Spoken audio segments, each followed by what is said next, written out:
Hello. Welcome, welcome, welcome. Good afternoon. Today's a special day, as you all know. So welcome and thank you for joining us. It's Dr. Sunday's only and one and only princess, Pastor Bose'S Adelaja's birthday today. So we're pretty excited. Julia and I, we're so excited to be doing this. Yes. And of course we have Pastor Bose here. So she's kindly sharing her special day with us. So, Pastor Bose, happy birthday. Thank you. And welcome, welcome, welcome. It's my pleasure.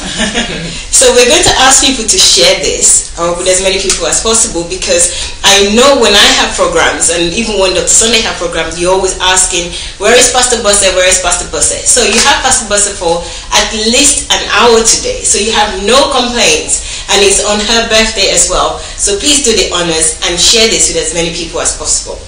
So, as you know, on Facebook, it's very easy to share on Facebook. All you need to do is click the icon share, and then you can share by inviting somebody. So you can click a list of your friends to invite. You can tag the symbol @ in the comment section, or you can just share onto your page. So when other people go to your page, they'll be able to see this video, and also you will be able to watch it later on.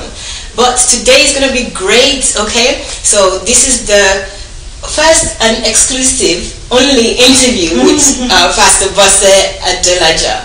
So I'm really honored. Again, I just want to say thank you for joining us today. All right. So I'm just going to wait for a little bit more people to join us. In the meantime, one word that we don't like to ask, but you're different from Pastor Bose. I just want to, Pastor Sunday. So I want to ask you, how is your day been so far today? So if you just share with us. Yeah, my day has been good. I expected the day. I knew it was coming, and I've been preparing for this for at least 3 months. Psychologically, mentally, getting my pieces together, just planning the day. I had some goals towards my birthday. I tried to use my upcoming birthday to be another force of motivation. So I set some goals, so I motivated myself towards it. The day has been good. I think that a day is too small to celebrate my birthday. One day is not enough to celebrate my birthday. So today I just had the culminating part of my birthday. I started celebrating like from the 1st of February for me to have enough time to do all the things I needed to do, and then I rounded it up today, and I rested, especially yesterday, because I know I will have a lot of people congratulating me today, and I wanted to hear what they're saying. I wanted to take every word seriously, so I had to be mentally ready, well rested, so I can, absorb the words, believe the words, and go into my new year with the words. So I'm very satisfied. My team, they exercise a lot of creativity. Been to 2 churches today, and everybody tried to celebrate me in a special way. So I like that. I love that. So I'm good. Wow. My day has been great. Wow. Amazing. Guys, that's so beautiful. Thank you very much for that answer. I wasn't actually expecting that answer in such details, but you know what? You never cease to surprise me or any of us. The fact that you've been expecting it for 3 months, this day was coming. I think a lot of us would stand and say, hey, it was a good day. I had a really good time and people were great, but very, very detailed. You planned for 3 months. Wow. Yes. Very impressive. Wow. Quite unusual. Unusually brilliant. Thank you. Thank you for that. So guys, I hope more people have joined, and we're already on YouTube as well. So if you're on YouTube, please let me know so we can get started immediately. Okay, with the questions. Yes. So I think we can get started with the questions, right? Yes, we can. Okay. So the first question is a little bit more general, but everything is about you today. So this question as well, of course. I guess for people, especially who don't know you, they probably are very interested in knowing how you would describe yourself. if someone was to ask, who is Pastor Bose, what would you say? Well, I'm thinking about, okay, I will just take the present, who I have now. I would call myself a leader, a woman leader, an achiever, but a quiet achiever.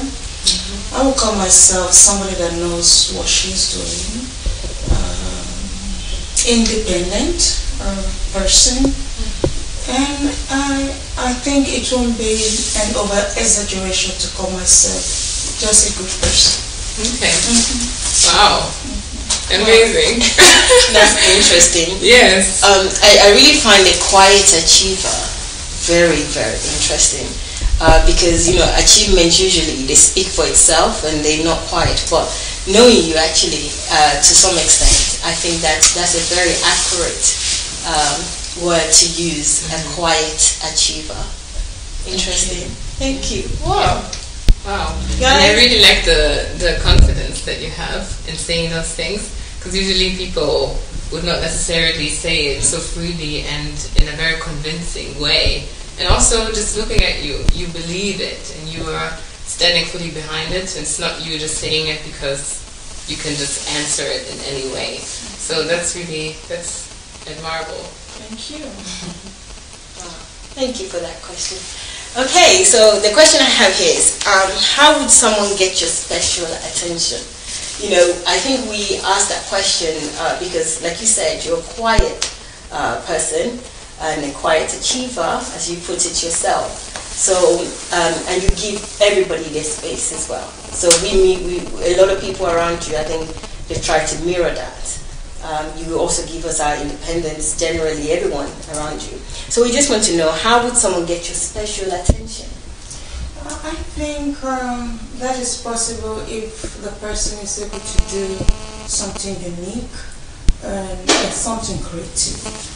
I'm a big believer in creativity. I believe they make life beautiful, excellent, they transform life. So if somebody can come up with something not ordinary, not necessarily extraordinary, but if somebody can do something just a little bit above average, I think that would catch my attention. Yeah, that makes a lot of sense, especially for you being amongst people all the time, and being also one of the pastors of such a big church, and then having celebrated your birthday a few times now. I guess it's understandable for you to be able to distinguish, or wanting to distinguish in that area too. Interesting. Thank you. Okay. Oh, I think we're ready for the third question. Okay. So if you were not a pastor, what would you be today? I think if I'm not a pastor, I would probably work in a corporate company or be having my own business. Those are the two options. And then what type of business would that probably be? I think it will depend on the need. It will depend on where I am and the need, the demand of the place. I will be. Tell me what I will do. Okay. Oh, interesting. Wow.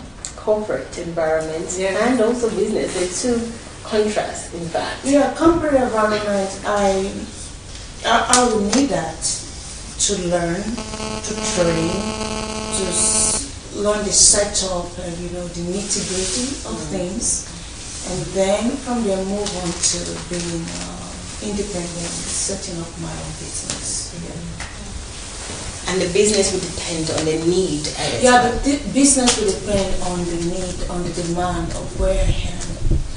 And I think that makes sense.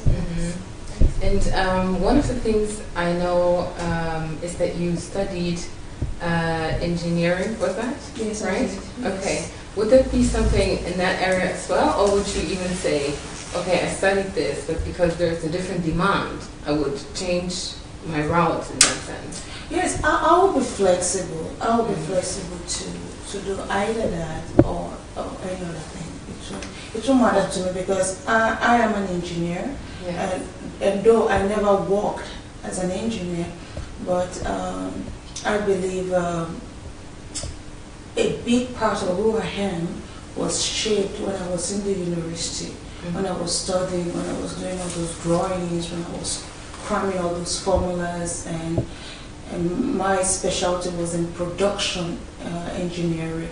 So they really taught us technological process, and that's what I'm using in life, and it has helped me in planning and being able to come up with a process, the process of things from A to Z, starting from the end. And I believe if you get that, you can always project it in all other areas of your life. Yeah. So I think my ability to plan and my ability to reach goals will really help me in any area that I see it's needed.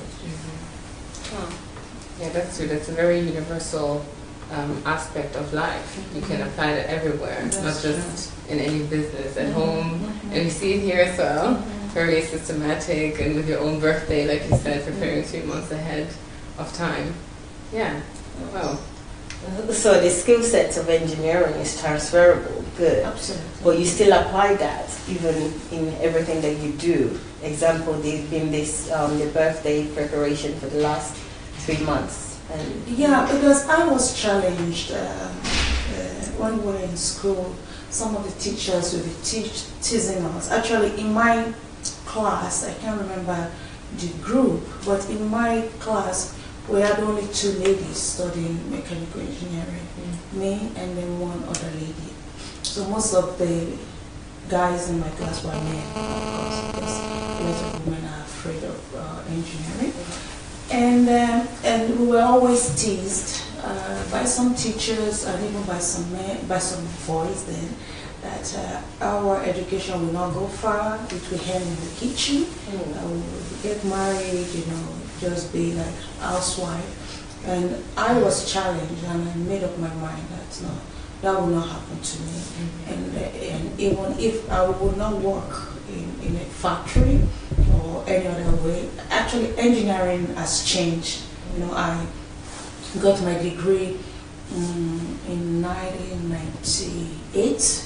Yeah, so that's about 20 years. Actually. I think I got it on my birthday. Yeah, exactly. I think exactly 20 years. Yeah. So a lot has changed in engineering. It has become more digital. A lot of opportunity has come in now. But still, I was determined that my years in the university would not be wasted, and I was always thinking of how to apply it to life, to everything I do. Wow, very conscious human being you are. Like very, most of those things that you say, I think many women experience things like that, especially when they go into a field that is dominated by men. But you had that determination to use it and still take on your role as a family woman, but you still use that skill, you're still determined. Because the reason I'm saying that is because a lot of us is either we go to the extreme and say, right, I'm just going to stick to the engineering, I'm going to go to the top to prove to people, and then forget the family, the other aspect of us, just to prove that. But if you didn't even say that to us, tell us that, we wouldn't have known. So thank you so much for sharing that story with us. I think it would inspire a lot of women out there as well. Thank you. Wow. So number 4, is there anything you always wanted, and did you get it? I'm not sure I understand that question very well. Okay. I think it's too, not concrete enough. Okay, I think it's broad, yes. So is there anything in life, especially, so let's say life, that you've always wanted, and did you get that thing in life? Or maybe something you're still working towards, I don't know. Well, still, I'm not sure I got the question, but I will try and answer it this way. At the moment, I'm a satisfied human being. I'm I'm content with where I am, with what I have, with what I do. I'm happy.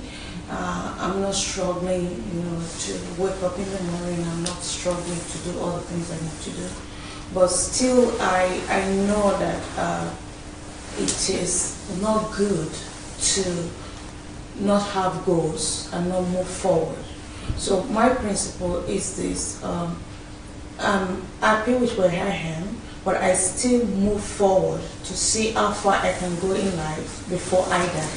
So on one part, I can say there is nothing I want, in the sense that I think I've been entrusted with a lot of things. Yeah. Well, on the other hand, I mean, the sky is the limit. The sky is the limit. I can, want more members in the church. I can want to raise more leaders. I can, want to have more social projects. So I just take one day at a time, add one goal to the existing goal. It's like stretching myself reasonably.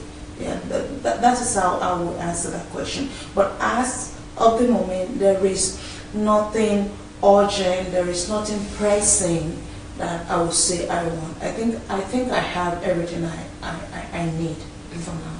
Okay. So would that also answer the question of something specific that you want to attain in life? Because many people live for something and they say, I have this dream and maybe I want to become this person, or I want to have traveled all over the world, or I have to leave some sort of legacy. So is there like a legacy that you say, when I leave this earth, this is what I want to have done, or this is what I want to be known for specifically? I think I've done that. I leave legacy every time. Being a pastor, being able to touch life, and being able to open their eyes to see how life could be lived in a better way. So my understanding is that you don't leave a legacy after death. You live a legacy daily as you live, by touching people's lives. So one thing I like is being able to see change lives while I'm here. Of course, it's very possible that more people will be motivated to do something after I'm gone, because there is a role loss. It has a role in our life. Death, it's also a kind of energy. When somebody you love or when somebody you admire dies, you want to leave a memory. So we see that a lot when celebrities died, and their records are sold more, because it's just a way of converting the loss somewhere. Yeah. So that is there. But I think being a living monument is better, and that's the path I've chosen. To touch life daily, to leave my legacy daily. If to talk about dreams like traveling the world, or there is something special I would like to do before I die. The only special thing I would like to do is to help people to know the purpose of life, to help people, and to me that is like knowing Christ. That would be the ultimate, influencing them, challenging them with my lifestyle, challenging them with my philosophy, and hopefully I will get a chance to lead them to Christ. That is my dream now. I've traveled the world to some extent, and that doesn't satisfy. I think, in my opinion, what satisfies is seeing a changed life. Yeah, and just being content with what you have. And so I would like to go here, I would like to do that. I would like to, but it's not a present dream. I'm okay with not doing it, because I wasn't born to travel the whole world. And if I need to travel the whole world, I need to pick for a purpose. And recently I had a reflection on what people desire in life. Travel the whole world, do some other things, live in a big house, have this and that. And one thing, the conclusion of my reflection is that those things on the long run, they do not satisfy. Yeah. So if you don't have a bigger purpose inside those dreams, yeah, you will travel the whole world and you will still be depressed. You will travel the whole world and you will still not be fulfilled. Yeah. And you will be ignoring the things you have. You know, just like, you know, some celebrities later end committing suicide. Yeah. Because, I mean, they have a lot of things many people are dreaming of. Yeah. Yeah. So I'm happy with what I have. I seize opportunity as they come. But my primary goal is, you know, changing a life at a time where I am planted. Wow. Wow. Very balanced and content human being. It's so fascinating because you know, you sound so accomplished in life and you're only 45. You know, it's like, you know, many people who are older than you would dream of being able to say these things, and even people who are younger, because most people who are younger don't even know what they want to do in life in the first place or what the meaning of life is. And I see this as somehow a culmination of you being so systematic and so conscious about working in life, and that at the point where you're 45 you can say, this is how I actually converted the time of 45 years and have done so much that I don't have to, you know, there's nothing more left for me to do that is so pressing in my heart, because you're so fulfilled and you have converted your time successfully. Yes, and because I live my days fully. You know, I try not to procrastinate, and I just try to be conscious and just to live. You know, I have a day to day and live. You know, not going after some mirage or any other thing. You know, I have today. Be good to the people around me, be honest, and that brings a lot of fulfillment. Wow. So I don't need tomorrow, I don't need when I'm 50, I don't need when I'm 55. If I live 5 more years, good, I will have some things to it, but now I have a good conscience of who I am, what I'm doing, and I'm just happy with myself and with my life. Wow. Oh, brilliant answer. So cool. Wow. Let me just tell our audience, please guys, I think that you should share this with as many people as possible so that they can also join us in this wisdom moment, time with Dr. Sunday, Dr. Bose or Pastor Bose Adelaja. I'm so used to saying Dr. Sunday, please pardon me.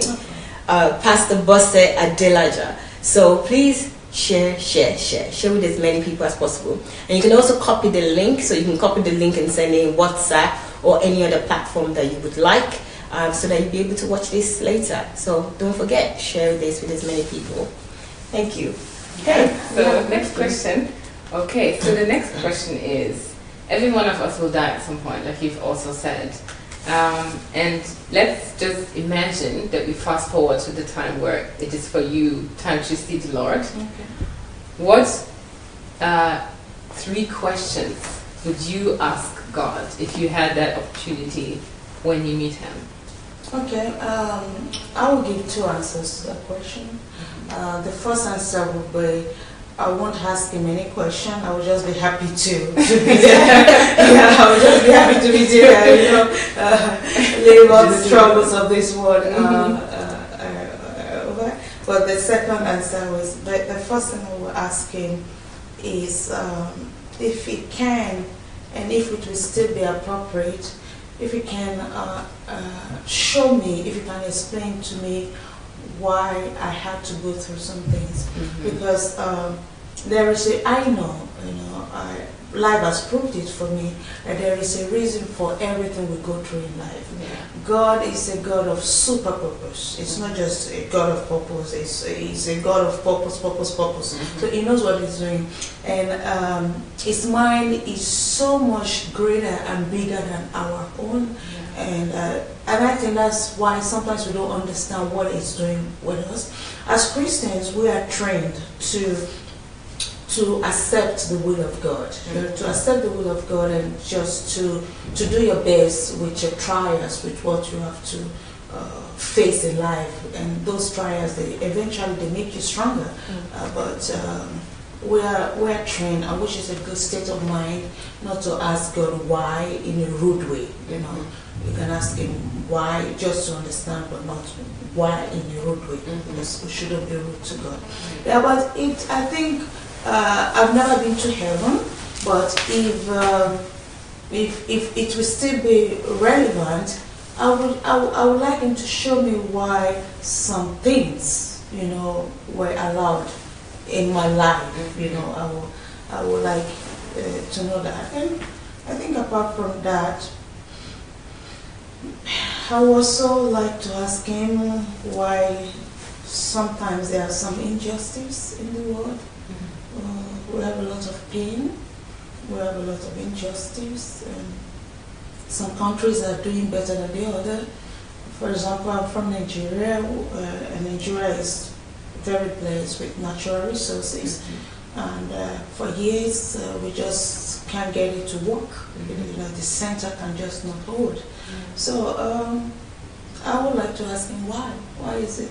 Why is it that, I mean, a lot of things depend on where you are born, you know, and it's just interesting. I have an understanding to some extent, but it would be good to have a deep understanding if it will still be relevant. Yeah. Okay. Okay. These were 2 questions, if I counted correctly. Yeah, the first one is why He allowed something to happen to me. The second thing will be why there's just injustice, imbalance in the world. And the third thing will be... Or maybe not a question necessarily, but maybe a request or... If just to say something, I think the third time will just be thanking God that I made it to heaven. Yeah. I can imagine, yes. Wow. I guess we all want to be very happy about that. Yeah, because there's just a lot of things, you know, who will be saved, heaven, hell, you know. So when eventually you get there, I think that will be the first thing. Hallelujah. Yeah, that's true. Wow. Interesting. Yeah. This is quite interesting. Okay. Yeah. Yeah, I like those answers. I like the questions. It's really a big question, I think, on many people's, or these questions are big questions in many people's minds, because the other side of religion also tells us not to ask, and, you know, to be always obedient, don't question anything, and just do what you have to do.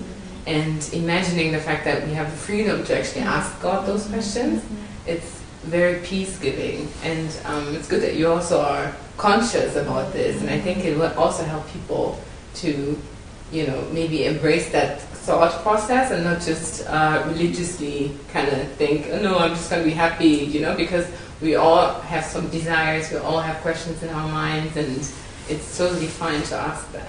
Yeah, but it happens in stages. At least that was how it happened to me. I was always asking the questions, why, since I was a teenager.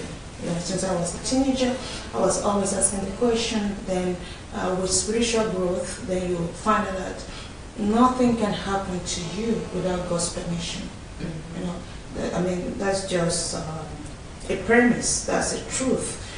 So when you know that nothing can happen to you without God's permission, so the question will not be the rude why, you know, but it will be, okay, what are you trying to teach me? Is it something I need to adjust, and things like that. But I think it comes in stages. First, you are furious at God, you are angry at God. Why me? Why not my neighbor? You know, then, or why not a worse person? Yeah. Why not a worse person? Last year, I lost one of my leaders in the church, a very wonderful guy. And I also have other people in the church struggling with dependency on other things. I mean, and the thought came to mind that God, why didn't you take the guy that is already tired of life, you know, or why would you take a person, a sick person, I mean, a terminally healed, sick, suffering person in pain, but then it took somebody to me that looks, I mean, at the brim of his life. So I mean, those are questions that they are questions. But on the other hand, you know that God has a plan for everybody, and those are those falls into the sovereignty of God. He decides, you know. It's not for you to teach him who to take or who not to take. He is God and he does whatever he wants to do. But we know that he does the best for us and he does the best for the kingdom. So this is why we are man and he is God. And of course those things, it helps us to humble, to be a better person, and to know that we are merely human. He is in charge of everything. Yeah. So it's good to ask questions, but not the rule kind of questions. And it's good to ask questions to become a better person. I've been able to become a better person because I ask questions. I ask myself questions and I ask other people questions. Wow. So living by the Bible that says, seek understanding in all you do, in all you're getting, get understanding. Yeah, that's interesting. Wow. It is very interesting. This is a question that actually follow up nicely to the next question that I have. But from this last question that you answered, I see really a heart of gratitude and also a heart of a daughter-father relationship with God, you know, and that has grown. And also the fact that you even said and gave these two examples of what happens, why did God choose certain people and why some people are to go.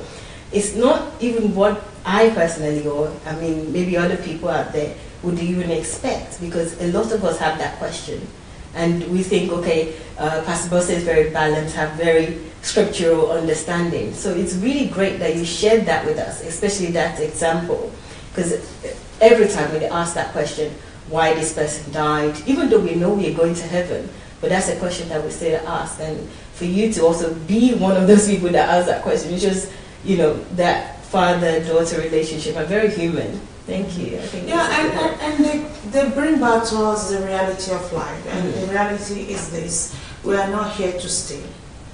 And just like the parable of the talents in the Bible, God gave one person 1 talent, the other person 2 talents, and the third person 5 talents. So God decides who is given 30 years to, who is given 50 years to. And I think when people close to us leave so soon, by our description, they leave so soon, I think the lesson they're trying to tell us is that anybody can leave at any time. And that's a fact we have to be ready for.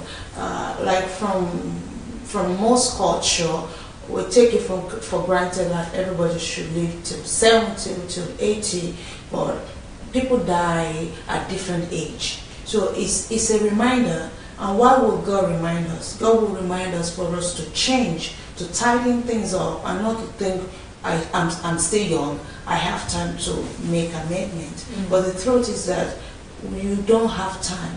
God can take you at any time, especially in the time we are living now. It can happen at any time. So in order not to live in regret, the death of any close person or of anybody that we know should remind us that we could be the next. So if there's any person to forgive now, today is the time to forgive the person.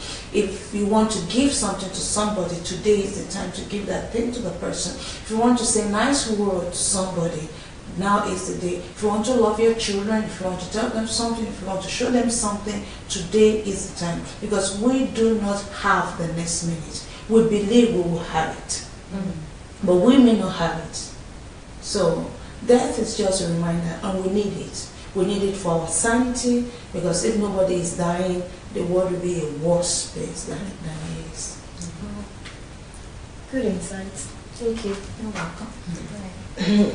So this question, it's one I'm really keen about. It says, we understand that you had a very special relationship with your dad. Many girls cannot say that about themselves or their relationship with their dad. Could you tell us more about that and how it's come about? Okay, I think that happened because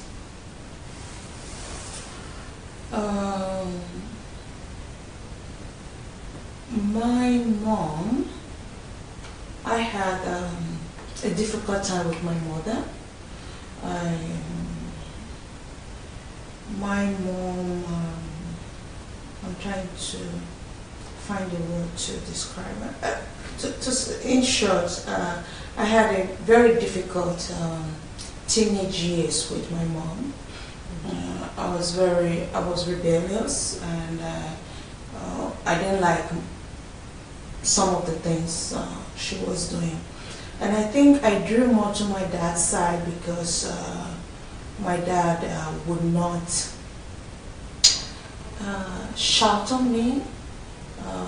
He just needed to say something, and I would do it. And but my mom, I think she's the kind that she will repeat things, and each time she repeats those things, they irritate me. And even if I was going to do what she wanted me to do, just by repeating it, I won't want to do it. Yeah. So I think because my dad was more matured. Yeah, because my dad was close to 42 years old when he had me. So when I was growing up, it should be about 48, 50. So he had more understanding of life and more understanding of relationship. That is what I would say it. So because I'm saying this as a child, because sometimes children, they're still not in their full consciousness, but they will always draw towards a person that loves them, that understands them, that doesn't scold them unnecessarily. So I would think that was the first thing that made me to love my dad. And even when I grew up, he's just a mature man. I think that would be the best answer. He's a mature man. My dad grew up in a family of 8 children, and they also grew up in an extended family. Then my granddad family wasn't polygamous, but uncles, great aunts, great uncles, and they lived together. And then my dad, my paternal grandparents, they died quite early. So my dad was forced to take responsibility for his siblings. My dad is number 2. So he still had 6 younger siblings to take care of. And when you have such responsibility, they also helps you to mature. Yeah. And it trained them, it helped them before he got married. He got married close to his 40. So I think a normal person at 40 should be matured enough. And by the time I was going to my teenage years, he was already 50-something. So I think that would be the reason that would have drawn me to him. Because I also see that in my life now. That some people are drawn to me just because I understand them. Okay, older dads, best. Older dads are the best. Wow, yeah, it makes sense. Yeah, absolutely. Yeah. I wasn't expecting an answer like that, but it's a really true answer of what it is. It makes sense. Yeah, it's true. I actually also grew up with a missing part of a parent. And I know what you're talking about when you say that, at an early age you have to take responsibility, and it really molds you, and it changes your perspective of looking at life, looking at people. And I find it interesting that you were drawn to him, because usually women are, for me, I know my friends who are usually drawn to their mothers, because you can relate. You're females, and there are things that only a female understands. And so that's quite interesting, especially also because from my experience, I see that you and Paris, for example, you're very close, and just the twist of circumstance or relationships, I can say, yeah. It's really interesting. I mean, when Julie just mentioned this now, I remember with me, I'm the youngest, and my siblings are always telling me how I'm having life so easy because our parents are not as strict on me as they were on them. So yeah. Okay. Thank you for the answer. Okay, the next one is you are a very healthy person, and you have a very healthy lifestyle. We can also see your shape at 45 and having 3 children. You know, you don't look 45, definitely. Absolutely, way younger, and I mean, yeah. Absolutely. So we were just wondering how were you able to maintain that shape, and also is it difficult? Is it something that you just do because you got used to it and you trained yourself to it so much, or like are there moments where you're thinking, I don't know how your nutrition kind of plan or life is, but if you have such a healthy lifestyle, is it something you deliberately chose to do, and then how do you keep yourself in shape like that? I would say it's a mixture. My dad is a nutritionist. Yeah, so growing up in my house, he tried his best. He became a nutritionist, I think, around 40, when he was 40. And so, growing up in my house, we didn't have sugar. My dad was reading a lot of nutrition books, and there is this kind of bean cake we're making. My part of Nigeria is called moi moi. And normally to make that cuisine, you have to remove the back of the beans. But in my house, we won't do that, because my dad would say the most nutritious part of the beans is that. And we also have different kind of grains, even corn or maize. We have this in my part of Nigeria. We call it ogi, which is pap. And normally people, after doing it, they will like sieve it, to make it smoother. Yeah. But in my house, we won't do that, because that thing you are removing is the most nutritional part of it. And so we weren't happy. And in the morning, our breakfast was a blend of lettuce, tomatoes, garlic, onion, and what is this? Cucumber in a blender.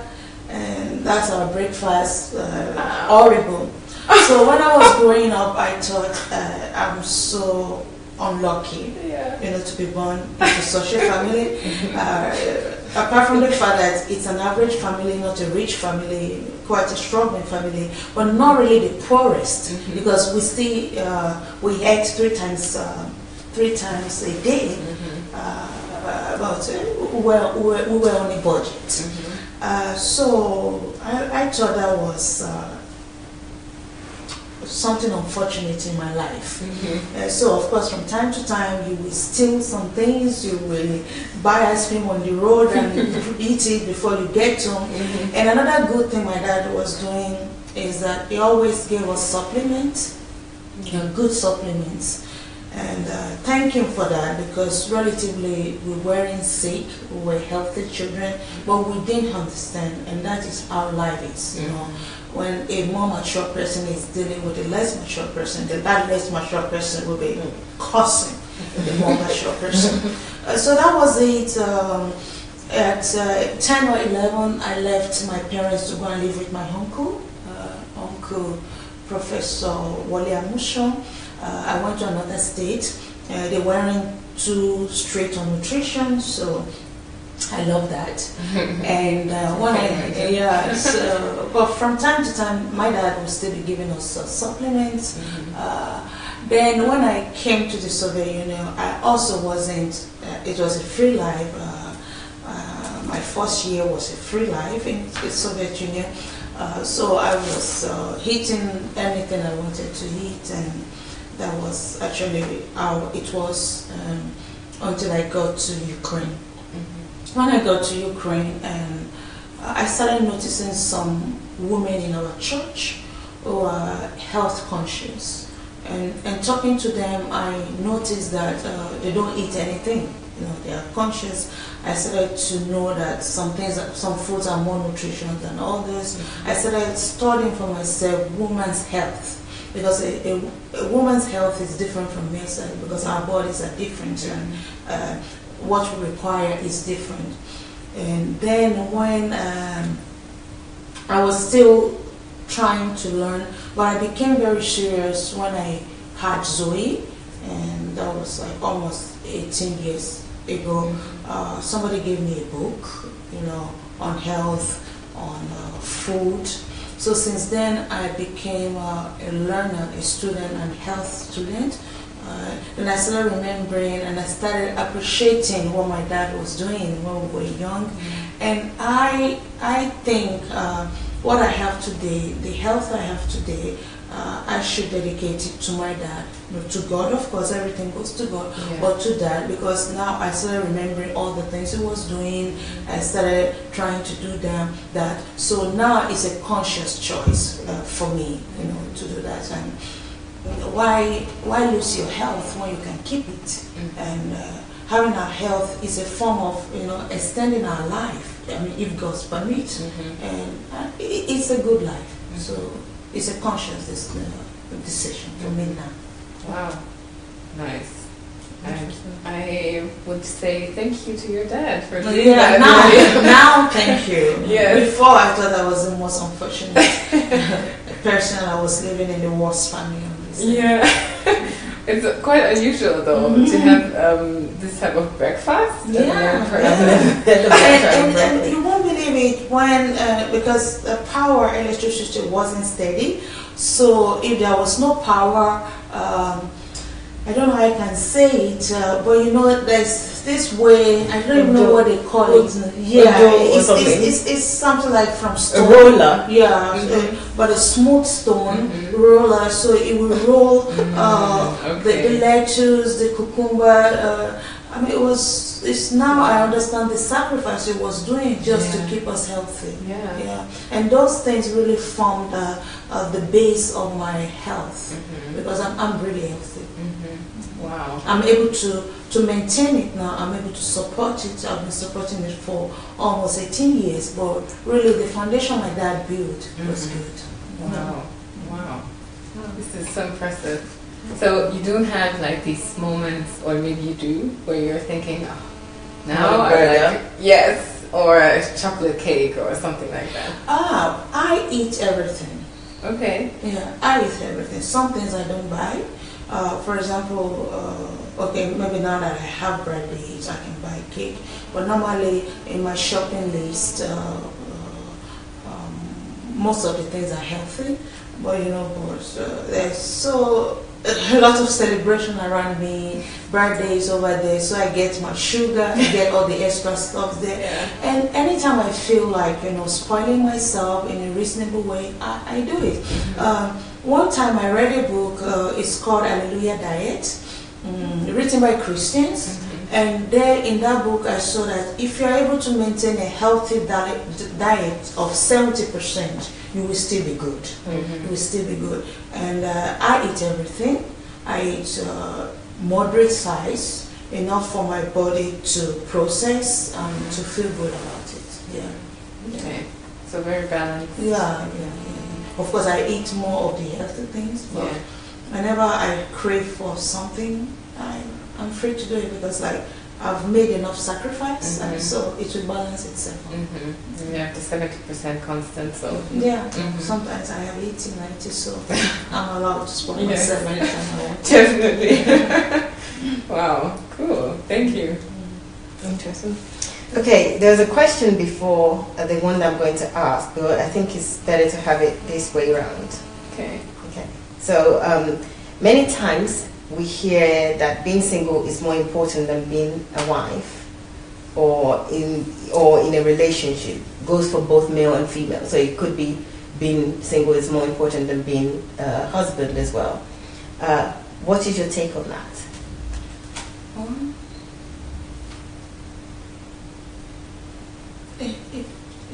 Being single in the sense of not married, right? Yes. Not being married. I wouldn't say that. What I would say is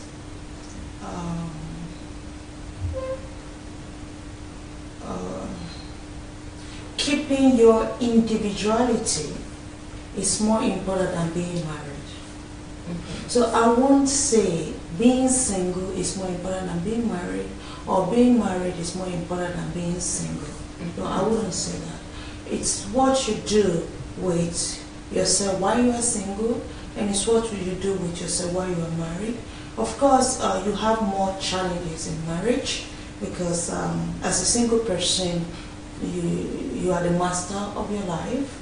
We're not talking about God. God is always there. But in marriage, you have a lot of things to consider. A lot of things to consider, your partner and a lot of other things. So hopefully your partner will also have a good thinking style, a freedom thinking style that will allow you to keep your individuality. So my understanding of that question would be keeping your individuality, being yourself, not losing yourself. Of course, in a marriage, you can't be yourself 100%. You know, it's impossible. Yeah, but it's important for the marriage to provide room for you to be yourself. For one person not to lording it over the other person, and to respect the uniqueness in everybody and to make room for that. That would be my understanding of that question. Yeah. I think it's otherwise just a status of single and they're almost the same. If you don't know what you're doing, it's the same. Yeah. True. Yeah. I think that one is worth recapping. So for everyone out there, so there is no pros or cons that is not in one or not the other. So in a nutshell, both marriage and single, if it's purposeful, it is good, and maintaining your individualism, you know, who you are as a person. So if you're married and you maintain who you are as a person and you face your purpose, it's good. And if you're single as well and you know what you're doing, it's also good. I think that's an amazing answer, because there's always like a toggle between like married people and then single people. And because you can't be, it's not that you cannot, but the probability of you being married all the time is shaky. You know, you can get married and then become a widow. So would that mean now you have to start another race of finding another man? It's possible if it comes on, but that shouldn't be now your goal. You should always be married, because marriage is more valued and married women are more respected. I mean, thinking that way can lead you into a lot of problems. So that's why I say to myself, you can't be married forever, because marriage is not something that depends on you. Your spouse can die, your spouse can leave you, divorce is a reality, anything can happen. So then what happened? You have to start another race, you know, you have to start another project or finding another man. And it's difficult to find a normal person, talk less of a normal person to get married to if you want a good marriage. Yeah, so I think we have to change something about thinking that being married and being a married woman is more valuable than being a single. Of course, married women, they have they bear a huge responsibility because under normal condition, children are supposed to be born in a marriage, right? And married women, they have special responsibility to their husband. You know, they deserve to be honored for that. But in the sense that you must get married so that you'll be respected, or because of people's opinion, it doesn't work it. It doesn't work it. Yeah, so the motive is always very important. Yes, why we do what we do. Yes. Yes, I agree with that. absolutely. Coming from the West and, you know, working with, I personally, not with a lot of people who would believe in God or, you know, have any outstanding moral values. It's basically the total opposite, you know, of what they say and what we hear in the world, where people are thinking, you know, there's either the very religious type of people who are saying, yeah, get married because of status, and then there are people who are saying, I don't need all of that, and, you know, it's all wrong or somehow brainwashed, and, you know, there's like There's no balance. Yes, there's no balance, and especially young girls are facing that because, we have all the celebrities, both, it doesn't matter where they come from, but all of them have certain lifestyles, and that reflects down on the society, and then, we adopt that, and, many things are just going wrong because we don't have that concept of why do we do what we're doing. Absolutely. Interesting. I think it would also help a lot of African, especially women.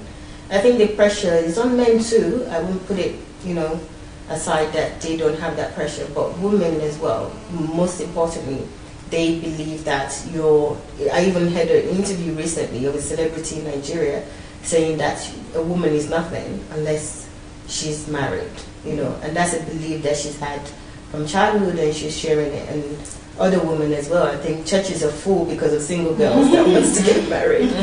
So yes, it's really good. And it's a very vulnerable position to be in life, because if you're desperate to get married and if you think marriage is tied to your destiny, then you can get abused because you want it, and since you want it, people can do anything they want with you. So balance is very important. That's true. Great. So speaking of being a wife and having children, and then for you personally, you're also a pastor, and you have your academic education and all of that combined. The next question basically is, how was it to put all of that together and still walk up with your head high and not overwhelmed and not just thinking, oh my God, I want to abandon one of those things? Is it I understand personally, because most of what you're saying is because of your strength that you find in God and your understanding of God, and then therefore your understanding of life. Is it something where you would say, this is it, this is for me, and this is where I'm fulfilled? Or how do you see that combination? Are you talking about how do I cope, how do I balance different roles? Yes. Okay. I get asked this question often, and one thing I say is those things, they didn't come to me at once. They came gradually. So I was able to stretch myself. I was gradually entering into my role. If you talk about a wife, we didn't start having children immediately, so that gave room to live together, to understand how we're going to live, to plan for the children. And when we started having children also, we had nannies, because raising children without nannies, and especially for me, because I'm alone here, if you talk about relatives. Now I have lots of Russians who are like my family. So we planned, having help, having nannies, so that I won't be overwhelmed with those things. And I didn't go into semi full-time ministry until I had all my children. I was always in the ministry, maybe singing, maybe doing something, but not the one in charge. So these things coming gradually, I being well planted in one, then just taking one more and gradually, extending myself into it, they made it easy for me. Second is I decided, to have a happy life, to have a happy ministry. If I'm doing it, to do it all my heart and to be happy with it, not to fake it. And so I trained myself mentally to cope with all the things life is entrusting me with. And the other thing that helps me is time management, good planning, teamwork, all those things help me to cope with all the things that I need to cope with. Wow, that's so important. I think what you said personally stood out for me was planting yourself first of all in one area, being comfortable in it, and then moving on. I think most people don't have the patience even to do that, and to say, let me outgrow this place almost before I go to the next. And that's why most people are so overwhelmed. That's true. Interesting. Wow, I think this is something we all can take on board, no matter what we do in life. really take the time, to ground yourself and be happy with that stage, and then looking at what comes next. Yeah. I think what I hear that was brilliant is that you don't fake it. So, because there's pressure to do that as well. It's an extra pressure. You're a mother, you're married to a pastor, so you have to be a pastor, and then you are, this person as well, you have to be this, and you saying that you don't fake it. So you develop strongly in one and then transition to the next as needed. Very good.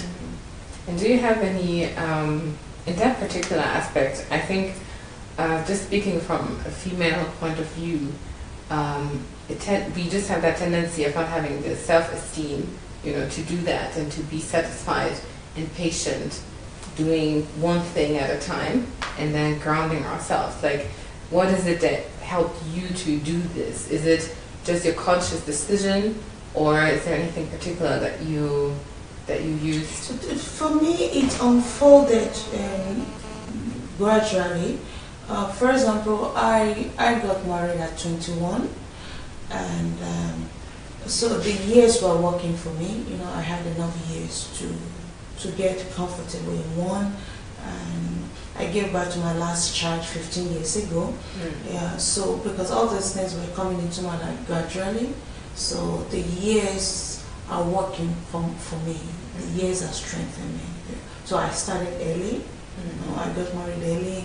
I started having children at 25. I stopped at 30 or 31, but, things like that. So, because these things were coming into my life gradually, so I was able to accommodate them. Okay. Okay. Yeah, that's an important factor. Definitely. Time. Yeah. Time is great. Yeah, actually time, speaking of time, we don't have so much time left. Yes, we've got a few questions. I'll combine the two questions here. Okay. So, it says, we know that this genius is made, not born. But obviously, we are all born, but geniuses are made. There are a few characteristics or traits that we've seen in you: gentleness, kindness, you're also strong, you're not a walkover, determined, meticulous, very detailed person, creative, all of those things. So we just want to know, is this something that you were born with, as in, this is how you were, you've always been this type of child that is like this, or is it something that you have to create in yourself? I discovered myself.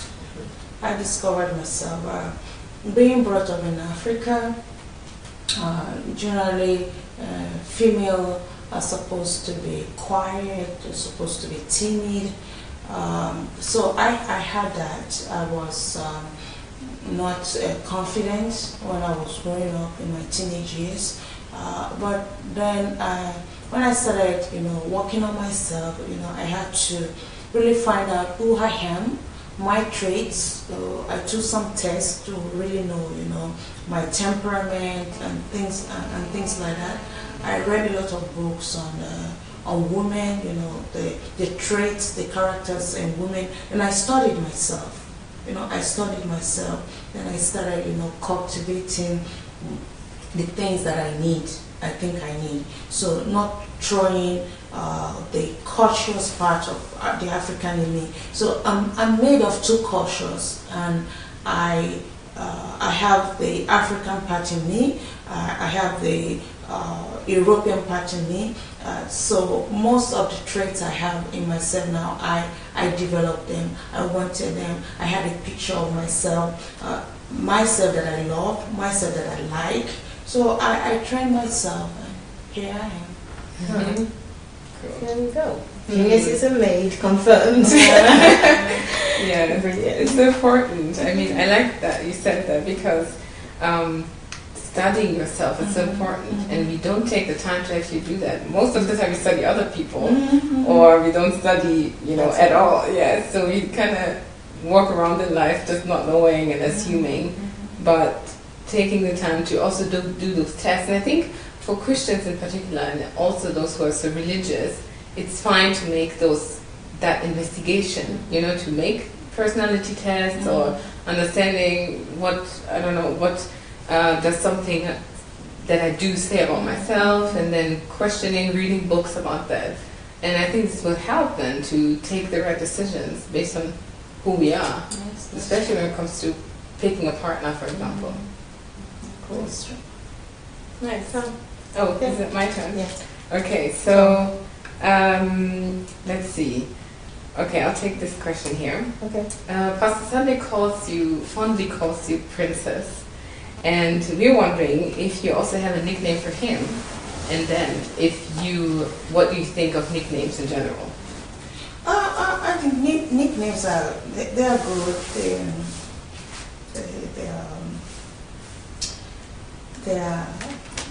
They're gentle. They're in some sense romantic if it's in a romantic relationship. So they're okay. I don't have a nickname for him, and I think I was calling him Sunday before, and even when I think it was because he was more interested in me than I was interested in him. Yeah, and I was a little bit like protective of myself when we started the relationship. And I also think maybe that was because of who I was that time. If I would be the person I am now, maybe I would have a nickname for him. So I was calling him Sunday. The church was calling him Sunday. Then one time we had a conversation, and I asked him, is it okay with him if I start calling him Pastor? Yeah. Because I asked him, if you want a nickname, I can call you one. But I just didn't feel, I just didn't feel all this darling, all this honey. I didn't want to be forced, you know. It's like you get married and you start calling the person some names. So I just wanted to be myself. So we discussed it. I told him, well, if you want, I can call you something. Yeah, but I said, if you don't mind, I will call you Pastor, and we agreed on that. And to him, me calling him Pastor is romantic. It's okay. Wow. And we are doing well. Yeah. Wow, that's so funny. It is so funny. It's also liberating, to be honest, because everybody's this darling, all this honey, all this. I mean, it just didn't come from me, and I didn't want to fake it. You know, so. That's so good, really. This is really good, because I think so many people are under such pressure as well. I mean, there's so many type of pressures, but if you're like a girl who's thinking about marriage and all these things, this will probably be a question on your mind as well. And then wondering, how do you call a person? I grew up with also in a big family, and my sister had two significant relationships. One of my older sister, and she would have a different nickname for each person. So one thing I would also wonder is, how do you even determine that? Like, it's almost, I don't know, how do you say it? It's like you have to have a nickname because you're in a relationship and this person is like this, so find something that suits them. But what about you? Do you have to conform to this relationship nickname kind of? And I think, I don't know anybody who doesn't have a nickname for their partner. Unless, maybe when it comes to African relationships, probably. They call each other by first name or what, but... Daddy. Yeah, that's true, Daddy. But I think for Pastor, that is my husband, I think it worked well because he having a nickname for me, because he wanted to make sure that he treats his wife with dignity. He wanted to make sure that he pleases God with the way he relates to me. That was his choice, and he said that he calling me president reminds him that I'm a person of worth, I'm God's daughter, and that he has to be careful with the way he treats me. So for him it worked well, but honestly I thought of what to call him. I just couldn't find something that I really liked, and I didn't want to go by all this harmony, darling. It just didn't. I didn't feel. And I married a free person. He gave me my freedom, and we're okay. Nice. It's so good. Thank you. So interesting. I know we're running out of time fast. Yeah. We have 3 questions. Is it okay to go ahead with the 3 questions? That's right. Okay, thank you. So this one is another question about what Pastor has shared with us before. So he said, Pastor called you the image of balance, like you're a very balanced person. And I think throughout this whole session, we can see that.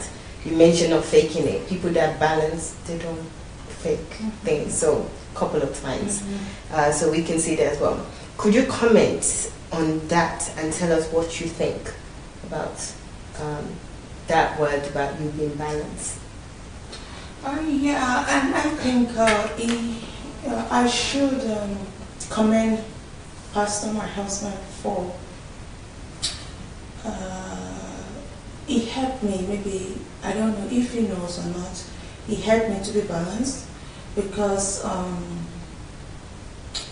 we're 2 different personality, and at the beginning of the marriage, he tried to please me, but it's different from me, and you know, when I saw what I would call is extremism, you know, I mean that just left me with words, and I know that, you know, I have to do something, you know, in this relationship if it will work.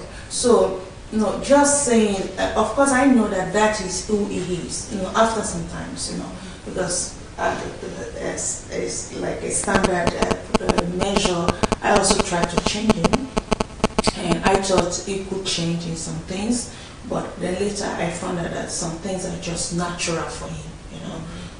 That is who he is. That's how God made him, maybe to do some things. So but living with a person like that, with an hyperactive personality, really helped me to be balanced, you know, and because first we need that balance in our relationship, you know, otherwise we'll be fighting all the time, or I will get frustrated, and you know, we won't be together by now. Yeah, so he helped me to dig out the balance in me. Then having my children also helped me, because, you know, each of my children is like, you know, another kind of marriage, in the sense that it's another project, and you know, so training my children, bringing them up, then getting them through their adolescent age. 2 of them is about to get through that, also helped me to balance. And balance also means changing yourself. Balance also means trying to see things from the other person's side and trying to find an equilibrium for that. And and being a wife and being a mother in the house, a lot of things are centered around me. I have to be the balance, you know, because I have to deal with 4 different peoples, and I have to deal with people helping me in the house, and I think just those responsibilities and having Pastor who is hyper around me has really helped me to value the importance of being balanced as a woman, you know, and so I will give him the honor for that, you know. Very good. Wow. Interesting. I wonder if he knows, but he will know today. Thank you. Good answer. Thank you. Okay. The next question we have is: what are your plans for the next 45 years? Assuming that you're going to, you know, be there for 45 next years, maybe more, maybe less, whatever God decides. But what are your plans going forward for the next few decades?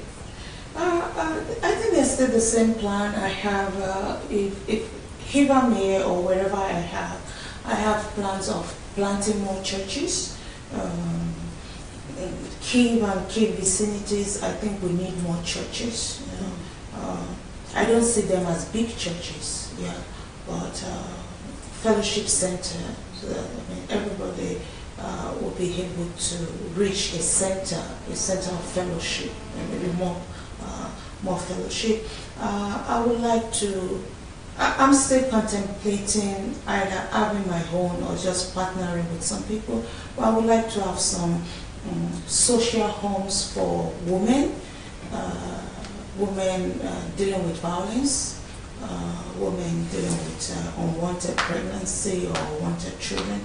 So my plans there in that line of social work, helping people, getting a house, getting staff, just dealing with the social ills that are in the society. That would be the things I would like to dedicate the second half of my life to. Okay. Wow. This is interesting. Going to the last question, it's about Nigerian transformation projects. So we just want to know what your thoughts are on that, given that that's big on Pastor Sunday's agenda. So what's your thoughts, Pastor Bose, on the Nigerian Transformation Project? Well,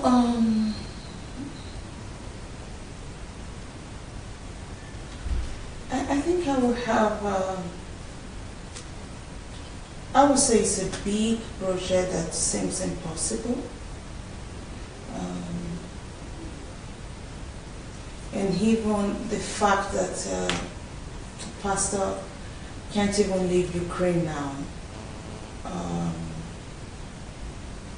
makes me not to think much about the project now.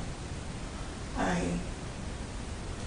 think if God allows it, then there will be a room for it, and I would love it to come to pass, either by my husband or by other people or by the people who has raised, because of the truth, Nigeria really needs transformation. It's just a mystery about the things that are happening. I would rather be reserved about commenting about that, but the only thing I would say is I'm from Nigeria and I'm indebted to Nigeria, regardless of the fact that my conscious years are spent here, and if I die now, I will probably be buried here, right? But I will support the project in every form that is possible. But I'm just not thinking too much about it now because of some restrictions we still have. Okay, that's good to know. Thank you for sharing that. I think many people are also just curious to know, because Pastor Sunday speaks about that all the time, and he's dedicated all his programs on the Nigerian Transformation Project and asking people, to sign up if they want to join. So it's good to have your perspective as well as the partner, his partner in life, and people are also wondering what would you do, because all of that is centered around him. So that's good to know as well. Thank you. Yes, welcome. Thank you very much, Pastor Bose. Yes, it's been a pleasure. It has. Thank you. You're welcome. And thank you all for joining us as well. I think this was so insightful for not just us, but also you guys. Yes.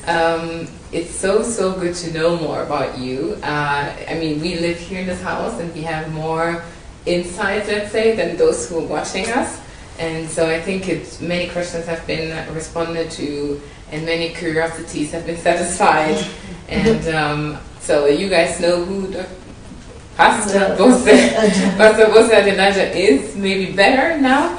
And I think it's so good also to know that, you are just your own person and everything you do is based on your own decisions and who you have Your become purpose. to be. Yes. So everyone else who knows, who can see what Pastor Bose is doing and not doing, she's, living her own life, and she has chosen her life, and she's satisfied with it, and, she's walking according to her purpose. So I think that's something we all can take. One of the many things you can take from that session, and yeah. I think Pastor Bose should have the last words in this program. Just share without us having to question you at all. Yeah, today's my birthday, like I said. I've written 48 life lessons, and those are part of the legacy I'm going to live, that I'm living. You live a legacy while you're alive. So I wish you well. I pray that what I do and what you get to know that I do will be a blessing to you. And my aim is to inspire more women to be their best, to get delivered from the different myths that we believe. I'm blessed, I'm happy when I see women liberated. Of course, I also know that the men needs to be liberated. So God has given us this life to influence. We just have to start from where we are, and not too concentrated on ourselves, and just looking for ways how we can help people with what we have. I want to thank all the people that have been rejoicing with me on my birthday, all the comments, all the good wishes. Thank you so much. I absorb them, I assimilate them, I receive the good wishes, and I want to believe that together we will be able to make our world a better place. There where you are planted, I'm trying my best, I'm doing my best here where I found myself. So wherever you find yourself, just do good to as many people as possible. Just do your best, and as you do your best, God will take you to places, God will surprise you. So I love you with the love of God, and I wish you well. Thank you. Thank you Thank for you. that. Brilliant. Thank you all for joining. Thank you guys. See you soon. 30 minutes.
African queen. Ooh Lord, just like the sun, light up the earth, light up my life. The only one I ever see with a smile so bright. And just yesterday, you came around my way. You changed my horse in way with your astonishing beauty. Oh, you couldn't make a brother sing. No ordinary thing, a supernatural being. And no, you are brighter than the moon, brighter than the star. I love you just the way you are. And you are my African queen, the girl of my dreams. You take me where I never been. You make my heart go ting-a-ling-a-ling. Oh, you are my African queen, the girl of my dreams. And you remind me of a thing, and that is the African beauty. Yeah. Ooh, you are my African queen. Oh Lord, out of a million, you stand as one, they are standing one.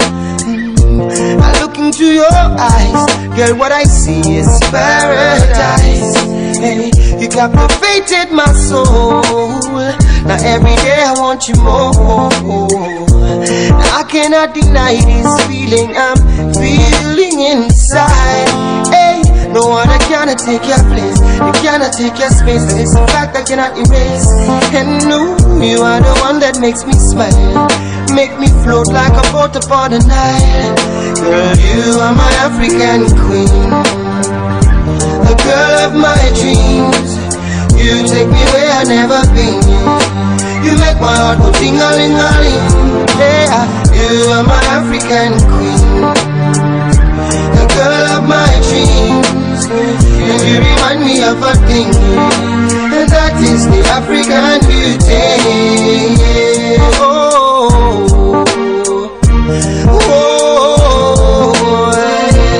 yeah.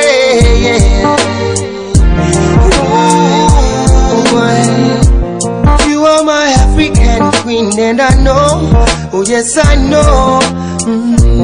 You are my African queen, and I know. See, I know what I am feeling in my heart and in my soul. Oh, I know that it's His love, and I know that this love was surely sent from up above. Cause you're the only one that I think of. You are my African queen, and I know that it means that you're the only one that I will serve. I'll give you my heart, my love, my body and my money. Every other thing you think of. In a man, who could think of anything better than you? Who could think of ever hurting you? Sacrifice my all, I'll give it all to you. You are my African queen, for real. You are my African queen, the girl of my dream, the girl of my dream. Yeah, I've never been. Oh, nah, yeah. Oh, lolly. You are my African queen. You are my African queen, the girl of my dream, my African. You remind me of a thing. Oh, that is the African so beauty. Black, so beautiful. You are my African queen, the girl of my dreams. You take me where I never been. You make my heart go ting-a-ling-a-ling. Oh, you are my African queen, the girl of my dreams. And you remind me of a thing, and that is the African beauty. Yeah. Ooh, you are my African queen. Oh Lord, out of a million, you stand as one, they are standing one. I look into your eyes, girl, what I see is paradise. Hey, you captivated my soul. Now every day I want you more. Now I cannot deny this feeling I'm feeling inside. Hey, no No one that cannot take your place, you cannot take your space, and it's a fact I cannot erase. And no, you are the one that makes me smile, make me float like a boat upon the Nile.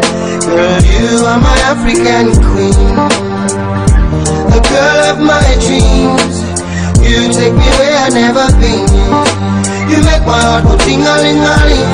Yeah, you are my African queen, the girl of my dreams. And you remind me of a thing, and that is the African beauty. Oh, oh, yeah, yeah. Oh, you are my African queen, and I know, oh yes I know. You are my African queen, and I know. See I know what I am feeling in my heart and in my soul. Oh, I know that it's this love, and I know that this love was surely sent from up above, 'cause you're the only one that I think of. You are my African queen, and I know that it means that you're the only one that I will serve. I'll give you my heart, my love, my body and my money, every other thing you think of. In a man who could think of anything better than you, who could think of ever hurting you? Sacrifice my all, I'll give it all to you. You are my African queen, for real. You are my African queen, the girl of my dream, the girl of my dream. Where I've never been. Oh, nah, nah, yeah. Ting-a-ling-a-ling. Oh, lolly. You are my African queen. You are my African queen, the girl of my dream, my African. You remind me of a thing. Oh, that is the African. So black, so beautiful. I love you, I love you, I love you, I love you. Munyemo, I love you, I love you, I love you. Munyemo, I love you, I love you. Oh yeah, my African queen, I love you, I love you.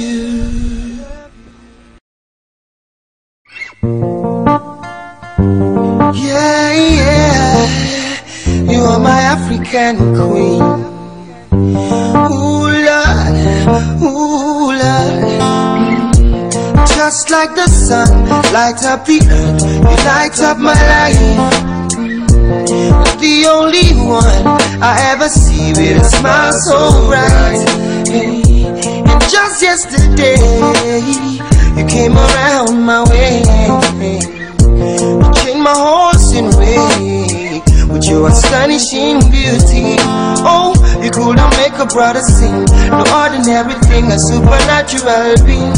And no, you are brighter than the moon, brighter than the star. I love you just the way you are.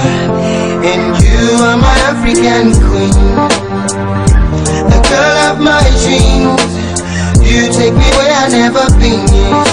You make my heart go ting-a-ling-a-ling. Oh, you are my African queen, the girl of my dreams. And you remind me of a thing, and that is the African beauty. Yeah, yeah. Ooh, you are my African queen. Oh, Lord, ooh, Lord. Out of a million, you stand as one, they are standing one. I look into your eyes, girl, what I see is paradise. Hey, you captivated my soul. Now every day I want you more. Now I cannot deny this feeling I'm feeling inside. Hey, no one that cannot take your place, you cannot take your space, and it's a fact I cannot erase. And no, you are the one that makes me smile, make me float like a boat upon the Nile. Girl, you are my African queen, the girl of my dreams. You take me where I've never been. You make my heart go ting-a-ling-a-ling. Yeah, you are my African queen, the girl of my dreams. And you remind me of a thing, and that is the African beauty. Oh,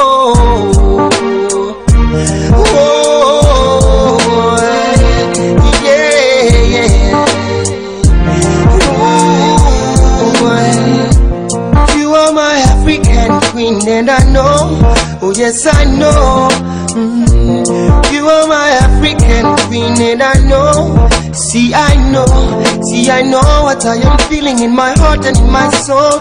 Oh, I know that it's His love, and I know that this love was surely sent from up above. Cause you're the only one that I think of. You are my African queen, and I know that it means that you're the only one that I will serve. I'll give you my heart, my love, my body and my money. Every other thing you think of. In a man who could think of anything better than you? Who could think of ever hurting you? Sacrifice my all, I'll give it all to you. You are my African queen, for real. You are my African queen.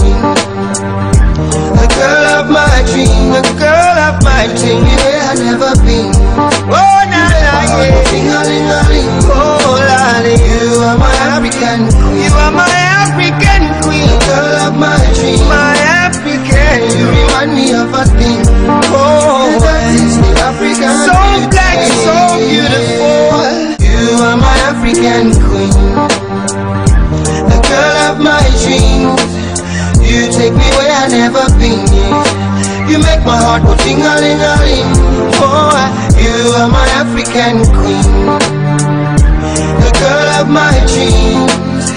And you remind me of a thing, and that is the African beauty. Yeah, yeah. Ooh, you are my African queen. Oh, Lord, ooh, Lord. Out of a million, you stand as one, they are standing one. I look into your eyes, girl, what I see is paradise. Hey, you captivated my soul. Now every day I want you more. Now I cannot deny this feeling I'm feeling inside. Hey, no one cannot take your place, you cannot take your space, and it's a fact I cannot erase. And no, you are the one that makes me smile, make me float like a boat upon the Nile. Girl, you are my African queen, the girl of my dreams. You take me where I've never been. You make my heart go ting-a-ling-a-ling. Yeah, you are my African queen, the girl of my dreams.